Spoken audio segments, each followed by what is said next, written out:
তাদের প্রধান নেতা তো অক্টোবরে আসে, জুলাই আসে, সেপ্টেম্বরে আসে, লাস্ট নভেম্বরে আসে না, আসি বলে আর আসে না কেন?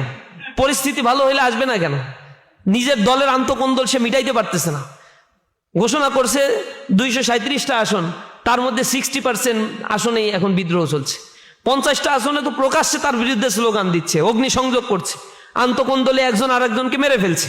এই ঘটনাগুলো যেহেতু ঘটছে, নেতার আদেশই শোনে না। নেতা এখনো তো 60টা আসনে ঘোষণা করে নাই, ওই 60টা কনফ্লিক্টিং আসন। এরপরে যে কি হবে সেটা তো আল্লাহই ভালো জানে। যে নিজের দলকে রক্ষা করতে পারে না, নিজের দলের শৃঙ্খলা ফিরাতে পারে না, সে রাষ্ট্র ক্ষমতায় গেলে রাষ্ট্রের নিরাপত্তা কিভাবে সে দেবে?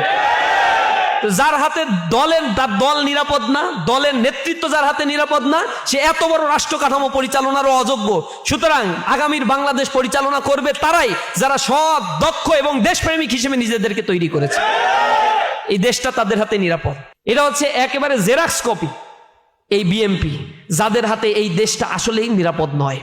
এদের হাতে দেশ গেলে তারা চাঁদাবাজি করবে, লুণ্ঠন করবে, ছিনতাই করবে, টাকা পাচার করবে, সম্পদের পাহাড় করবে, আওয়ামী লীগকে পুনর্বাসন করবে, এই দেশটাকে অস্থিতিশীল অবস্থার দিকে নিয়ে যাবে। যদি নিজের লাশ বুঝে নিতে না চান, তাহলে এখন সময় আছে জাগ্রত হওয়ার। জনগণকে এখন আপনারা জাগ্রত করবেন। জনগণের দোরগোড়ায় যে ওই লাইসেন্সটা চাচ্ছে, একবার সুযোগ দেন, একবার ধানের শীষের মার্কায় ভোট দেন। কিন্তু এই ধানের শীষের ভোট এটা যে কতটা বিষে পরিণত হয়েছে সেটা জনগণ এখন হারে হারে টের পেয়েছে। বলে জামাত ইসলামের 5%ও ভোট নাই। তো 5%ও ভোট নাই, এই দল নিয়ে এত টেনশন করার কি আছে? নির্বাচনী প্রচারণা করতে গেলে হামলা করার দরকার কি তোমাদের? তোমরা তো 95% ভোট পেয়ে বসেই আছো। আবার বলে তোমাদের এত আমরা গুনি না, তোমাদের তো 5% ভোটও নাই, তো এত বলার দরকার কি? তোমরা তো গোনোই না। গোনে না, কিন্তু ভিতরে ভিতরে কলিজা ঠান্ডা হয়ে যাচ্ছে।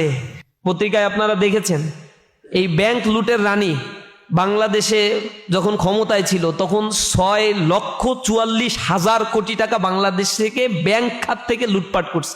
এটাকে ব্যাড ডেট বলা হয়। এই ব্যাড ডেট যেগুলো, এই ব্যাড ডেটের যে পরিমাণ, এটা হচ্ছে টোটাল আমাদের মানে ব্যাংকের যে সঞ্চয়, সেই সঞ্চয়ের 37%।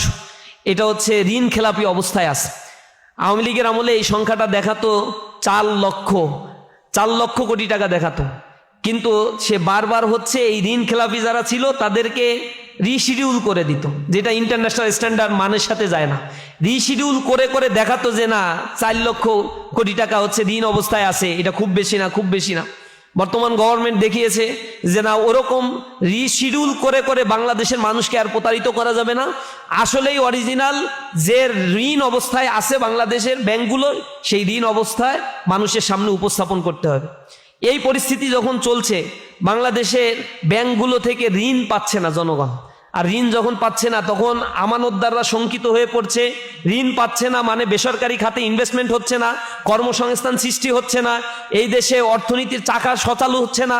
সামগ্রিকভাবে একটা স্থবির অবস্থার মধ্যে দিয়ে দিনের পর দিন আমরা অতিবাহিত করতে চলেছি। একটা স্থায়ী গভর্নমেন্ট যদি আসে, এখানে নির্বাচিত একটা গভর্নমেন্ট যদি আসে, তাহলে এই সিনারিও চেঞ্জ হবে। কিন্তু আমরা সামনে একটা রাজনৈতিক দল যারা অনেক আগে খুব চিন্তা করে রাখছিল ক্ষমতায় একচেটিয়া তারা যাবে, এখন আর ওই চিন্তাটা মনে হয় করে না।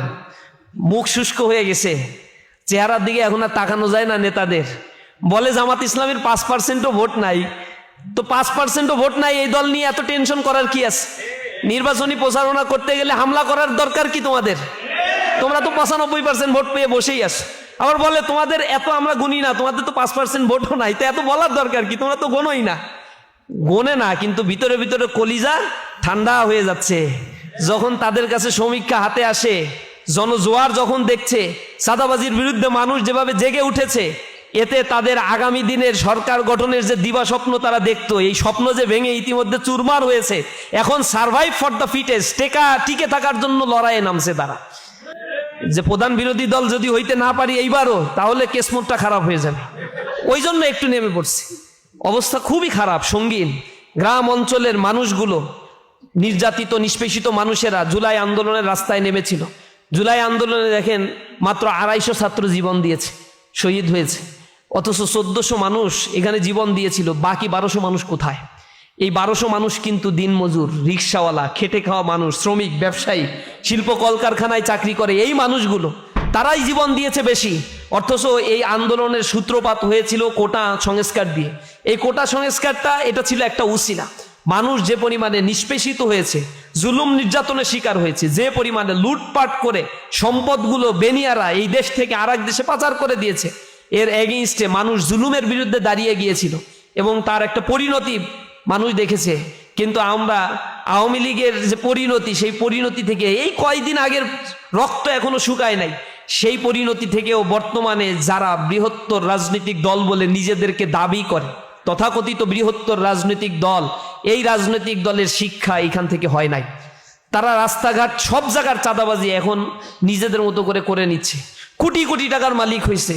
তারা বলে মামলা সব উঠায় নিবে। আমরা গ্রাম অঞ্চলে সব খোঁজখবর নিয়েছি, ইতিমধ্যে তালিকা আমরা করেছি যে কি পরিমাণে মামলা বাণিজ্য তোমরা করছো। আওয়ামী লীগের কাছ থেকে টাকা নিয়ে প্রশাসনের সাথে যোগসাজশ করে কোটি কোটি টাকার মামলা বাণিজ্য করে, এরপরে এখন মামলা বাণিজ্য করা শেষ, গাড়ি বাড়ি হয়ে গিয়েছে, আঙুল ফুলে কলা গাছ, যে কলা দিয়ে ভাত খাইতে পারতো না সে এখন শিং মাছ দিয়ে ভাত খাচ্ছে। পরিস্থিতি যখন এমন পর্যায়ে চলে গেছে, তখন এসে এখন ক্ষমতায় যাওয়ার জন্য ভোট লাগবে, এখন সব মামলা উইথড্র করে নিয়ে যাবে। মামলা বাণিজ্য করা শেষ, এখন সব মামলা উইথড্র করে নিয়ে যাবা। মামলা বাণিজ্য কারা কিভাবে করছো এগুলো জনগণ তোমাদের কাছ থেকে পাই টু পাই হিসাব নেবে ইনশাআল্লাহ। পরিস্থিতি এখন নাজুক অবস্থা দেখে এখন অনেকে বলা শুরু করছে এটা আমাদের অনেক দিন আসছি নাই ক্ষমতায়, আমরা এই কমিটমেন্ট সেই কমিটমেন্ট দিচ্ছি। এরা মুখ ফুটে একবারও বলে না চাঁদাবাজের বিরুদ্ধে আমাদের আন্দোলন, বলবে না, কারণ এরা চাঁদাবাজি, এরা দর্শক, এরা নিজেদের কর্মীদেরকে হত্যা করছে। 200-র অধিক কর্মীকে ইতিমধ্যে তারা হত্যা করে ফেলছে, নিজেদের আন্তঃকোন্দলে তারা সেইভাবে হত্যাকাণ্ডের ঘটনাগুলো ঘটিয়েছে। সুতরাং তাদের কাছে এই দেশ নিরাপদ নয়। দেশের অর্থনৈতিক যে অস্থিতিশীল অবস্থা বিরাজমান রয়েছে, এই অবস্থায় যদি আর একটা হিংস্র দানব, এই অর্থ খেকো এই প্রাণীরা যদি আবার ক্ষমতায় আসে, তাহলে এই দেশটার অবস্থা আবার নাজুক পরিস্থিতির দিকে তারা নিয়ে যাবে। একটা কৃত্রিম সংকট তৈরি হবে, মুদ্রাস্ফীতি তৈরি হবে। এখানে যে বেকারত্বের পরিমাণ এখন প্রায় 40 লক্ষের কাছে বেকার রয়েছে, এই বেকারত্ব সমস্যা সংকট দূর হবে না। সিন্ডিকেট করে করে প্রত্যেকটা জায়গায় মাঠ ঘাট বাজার বন্দর বিমানবন্দর থেকে শুরু করে সব জায়গাগুলো তারা যেভাবে দখল করে রাখছে, এই সিন্ডিকেট যদি ভাঙা না যায়, এই দেশ কখনো স্থিতিশীল অবস্থার দিকে যাবে না। তারা তাদের ক্ষমতাকে কুক্ষিগত করার জন্য আওয়ামী লীগকে তারা পুনর্বাসন করতেও ছাড় দেবে না। কারণ আওয়ামী নিষিদ্ধের ক্ষেত্রে তাদের অবস্থান আপনারা দেখেছেন, এই জাতি দেখেছে। তারা আওয়ামী লীগের নিষিদ্ধ চায় না, তারা সংস্কার চায় না, তারা গণভোট চায় না, তারা নোট অফ ডিসেন্ট দিয়ে রাখছে। তাহলে তারা আসলে চায় কি? তাদের একটাই শুধু ইন্টেনশন, 7 তারিখে 7 জুলাইয়ে যখন আন্দোলন, মানে 36শে জুলাইয়ের পরে 2 দিন পরেই তারা একটা সমাবেশ ডাকলো 7 আগস্ট। সেখানে এসে তারা দাবি করছে যে আমাদের নির্বাচন দিয়ে গণতান্ত্রিক পদ্ধতিতে একটা সরকারকে ক্ষমতায় বসাতে হবে, নির্বাচন চাই। অথচ তখন কোনো গভর্নমেন্ট নাই, কিছু নাই, তারা নির্বাচন চায়। তো গভর্নমেন্ট নাই, কার কাছে তুমি নির্বাচন চাইলা? ওই সময় তাদের মাথায় কোনো সংস্কার নাই, তাদের মাথায় গণহত্যা হয়েছে, তার বিচারের চিন্তা তাদের মাথায় নাই।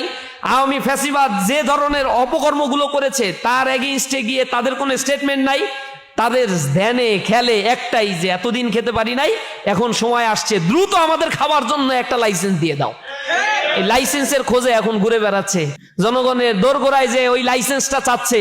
একবার সুযোগ দেন, একবার ধানের শীষের মার্কায় ভোট দেন। কিন্তু এই ধানের শীষের ভোট এটা যে কতটা বিষে পরিণত হয়েছে সেটা জনগণ এখন হারে হারে টের পেয়েছে। কোনো সেন্টিমেন্টে এখন আর কাজ হবে না। গ্রাম অঞ্চলের মানুষগুলো এখন জেগে উঠেছে। এখন আমাদের রেসপন্সিবিলিটি হচ্ছে এই মানুষগুলোর কাছে কাছে গিয়ে কর্ণকুহরে এটা একটু পৌঁছানো। এটা হচ্ছে একেবারে জেরক্স কপি এই বিএমপি, যাদের হাতে এই দেশটা আসলেই নিরাপদ নয়। এদের হাতে দেশ গেলে তারা চাঁদাবাজি করবে, লুণ্ঠন করবে, ছিনতাই করবে, টাকা পাচার করবে, সম্পদের পাহাড় করবে, আওয়ামী লীগকে পুনর্বাসন করবে, এই দেশটাকে অস্থিতিশীল অবস্থার দিকে নিয়ে যাবে। যদি নিজের লাশ বুঝে নিতে না চান, তাহলে এখন সময় আছে জাগ্রত হওয়ার। জনগণকে এখন আপনারা জাগ্রত করবেন। আমার অনুরোধ, বাগেরহাটের যে আসনটি আমাদের 4 আসন, এটা অত্যাধিক সম্ভাবনাময়ী একটা আসন। আলহামদুলিল্লাহ এর পূর্বেও এই জায়গায় আমাদের শক্তিশালী অবস্থান ছিল। সুতরাং সামনের নির্বাচনে এই আসন যদি আমাদের হেয়ালিপনার কারণে কোনো দুর্বলতা দেখা দেয়, তাহলে এর দায় দায়িত্ব কিন্তু আমাদেরকেই নিতে হবে। জনগণ ফিট আছে, জনগণের কাছে এখন যেতে হবে। নিজেদের যে ঐক্যবদ্ধ প্রয়াস, এগুলোকে কাজে লাগাতে হবে। পকেটকে এখন উজাড় করতে হবে, দান করতে হবে, দিতে হবে। সংগঠন তো আপনার আমার টাকা ছাড়া চলবে না। সুতরাং নিজের আয়ের জায়গায় যদি এখন টাকা চাওয়া হয় আর এখন হিসাব কিতাব করতে থাকেন, তাহলে সামনের দিনটা চালানো খুব কঠিন হবে। নির্বাচন পরিচালনার জন্য তো প্রচুর খরচ। তো জামাত ইসলামী সংগঠনের পক্ষ থেকে কয় টাকাই বা আর দিবে প্রার্থীকে, আর এই টাকা দিয়ে আসলেই নির্বাচন চালানো অনেক কঠিন কাজ। আশা করি আপনারা ঢাকায় যারা রয়েছেন এই জায়গা থেকে সর্বোচ্চ চেষ্টা করবেন, প্রতিনিয়ত অন্তত একজন 10 জন 20 জনকে করে করে একটু ফোন দিয়ে পার্সোনালি কন্ট্যাক্ট করে যদি এখন সুযোগ আপনারা তৈরি করতে পারেন, কনভিন্স করে ফেলবেন। আত্মীয় স্বজনের সাথে কথা বলে, বন্ধু বান্ধবের সাথে কথা বলে, এলাকার মানুষদের সাথে কথা বলে। আপনি ঢাকায় থাকেন এই জন্য আপনার রেসপন্সিবিলিটি নাই, এইটা মনে করার কোনো কারণ নাই।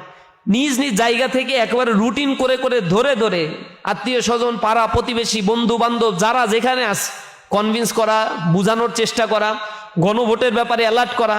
গণভোট আর হচ্ছে জাতীয় নির্বাচন তারা একদিনে চাইছে, এর একটা ইন্টেনশন আছে। অধিকাংশ মানুষ গণভোট সম্বন্ধে জানে না। আমরা বলেছিলাম এই যে নির্বাচন কমিশন যারা রয়েছে, এই নির্বাচন কমিশন অজ্ঞ এবং অনভিজ্ঞ একটা নির্বাচন কমিশন, তাদের অধীনে কোনো নির্বাচন হয় নাই। এত বড় একটা শিফটিং হবে বাংলাদেশে, পরপর 3 বার কোনো ইলেকশন হয় নাই। এরপরে এসে এখন একটা গণতান্ত্রিক পরিবেশে একটা নতুন ইলেকশন শুরু হতে যাচ্ছে। ত্রয়োদশ সংসদ ইলেকশনের পূর্বেই আমাদের দাবি ছিল উপজেলা পরিষদের ইলেকশন দিয়ে একটু টেস্ট করা হোক, ইউনিয়ন পরিষদের ইলেকশন দিয়ে এই সরকার ফিট আছে কিনা, লোকাল লেভেলকে কন্ট্রোল করতে পারবে কিনা তার একটা টেস্ট করা হোক। এটা শোনে নাই। এরপরে বলা হয়েছে গণভোট দেন, গণভোটের মাধ্যমে প্রাথমিক পর্যায়ে আপনারাও একটু প্রস্তুতি নিতে পারলেন। গণভোট কি কারণে হচ্ছে, জনগণের কাছে এই কাউন্সিলিংটা আমরা করতে পারবো। কিন্তু বিএনপি এটা চায় না। গণভোট যদি একদিনে হয় তাহলে মানুষ আসলে কোনটায় ভোট দিবে, কোন দিকে ফোকাসিং করবে, প্রচার প্রচারণা কে মানে কিভাবে করবে, এটা নিয়ে সবাই কনফিউশন অবস্থার ভিতরে থাকবে। জনগণ সেখানে সঠিকভাবে তাদের রায় দিতে পারবে না, তাদেরকে কাউন্সিলিং করে বোঝানো সম্ভব না। বিএনপি এ কারণেই গণভোটটা একই দিনে চেয়েছে যে তাদের যত শক্তি আছে ওই শক্তি সব একদিনেই তারা ব্যয় করবে।